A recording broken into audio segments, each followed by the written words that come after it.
Hi everyone, ఈ Sunday స్పెషల్గా chicken ఆవకాయ prepare చేస్తున్నామండి. కావాల్సిన ఇంగ్రీడియంట్స్ తయారు చేసే విధానం సింపుల్గా చూపిస్తాను, ఒకసారి చూడండి. 1 కిలో చికెన్ నీట్గా వాష్ చేసుకున్న తర్వాత 1 స్పూన్ పసుపు, 1 స్పూన్ సాల్ట్ వేసి ముక్కలకి బాగా పట్టించి ఇప్పుడు 1 గంట పాటు మ్యారినేట్ అవనివ్వాలి. అంటే ఫ్రిడ్జ్లో పెట్టేసి వదిలేయండి, ఎందుకంటే ముక్క అనేది జ్యూసీగా టెండర్గా అవుతుంది అలా మ్యారినేట్ చేయడం వల్ల. ఇప్పుడు కావాల్సినటువంటి మసాలా దినుసులను చూపిస్తున్నాను చూడండి. 1 పెద్ద స్పూన్తో ధనియాలు, 1 స్పూన్ జీలకర్ర, 4 లవంగాలు, 5 యాలకులు, 1 దాల్చిన చెక్క, 1 స్పూన్ జీలకర్ర, ఆవాలు 1 స్పూన్, 10 మిరియాలు.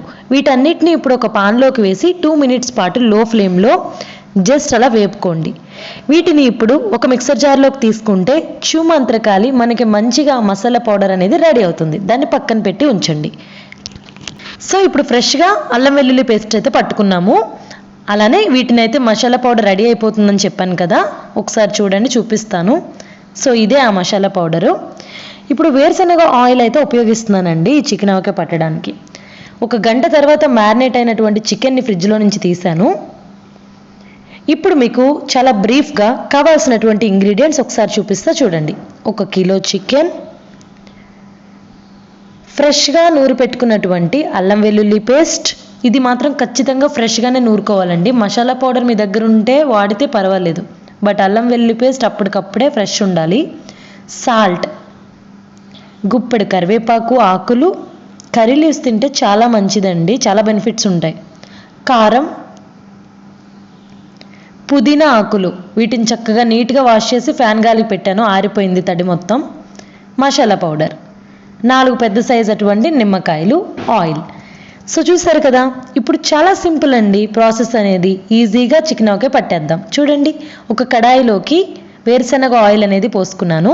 దీనిలోకి ఇప్పుడు ఆయిల్ హీట్ అయిన తర్వాత మ్యారినేట్ చేసుకున్నటువంటి చికెన్ని వేసి వేపుకున్నాను.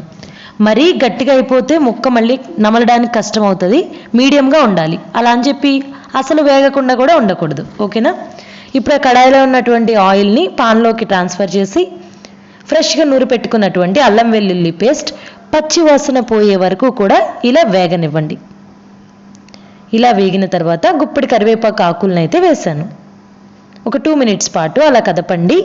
దీనిలోకి ఇప్పుడు జస్ట్ 2 స్పూన్ సాల్ట్, 2.5 స్పూన్ కారం, అంటే స్పైసీగా తినాలనుకుంటే కొంచెం, చికెన్ ముక్కలు వేసేసి అంతా ఒకసారి కలపండి ఈ చెక్క గరిటెతోటి. పాన్ ఉపయోగించేవాళ్ళు చెక్క గరిటె ఉపయోగించండి, స్టీల్ అయితే గీతలు పడిపోతుంది. అంతా ఇలా ఒకసారి మిక్స్ చేసుకున్న తర్వాత ఇలా పుదీనా ఆకులను అయితే వేసేసేయండి. మంచి ఫ్లేవర్ వస్తుందండి, చికెన్ ఆవకాయ చాలా బాగుంటుంది మింట్ లీవ్స్ వేయడం వల్ల. సో చూసారు కదా ఎంత బ్యూటిఫుల్గా ఉందో, మంచి స్మెల్ అయితే వస్తూ ఉంది. అలానే చికెన్ మసాలా పౌడర్ ఫైనల్లీ అంతే. ఒక ట్రిప్కి ఒక 2-3 మినిట్స్ కదుపుకుంటా వేయాలండి చికెన్ మసాలా పౌడర్, ఓకేనా. అప్పుడు బాగా పడుతుంది ముక్కకి. ఫైనల్లీ ఒలుచుకున్నటువంటి వెల్లుల్లి రెబ్బలు. ఇలా వెల్లుల్లి రెబ్బలు వేసిన తర్వాత నిమ్మరసం మాత్రం ఇప్పుడు వేయకూడదండి.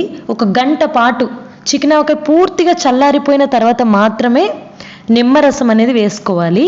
పెద్ద సైజు నిమ్మకాయలు అయితే నేను తీసుకున్నానని చెప్పాను కదా 4, అవి 1 గంట తర్వాత పూర్తిగా చల్లారింది కాబట్టి నిమ్మరసం ఒక దాంట్లోకి తీసుకున్నాను.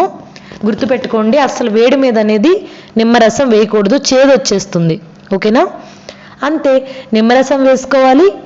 అలానే ఇక్కడ నేను ఒకటి చెప్తానండి, మెంతి పొడి కొంచెం నేను జస్ట్ అలాగా స్ప్రింకిల్ అనేది చేశాను, కానీ ఎక్కువ మాత్రం వేయొద్దు, ఎందుకంటే మెంతిపొడి ఎక్కువ వేయ కొద్దీ చేదు తగిలే ఛాన్స్ ఉంటుంది.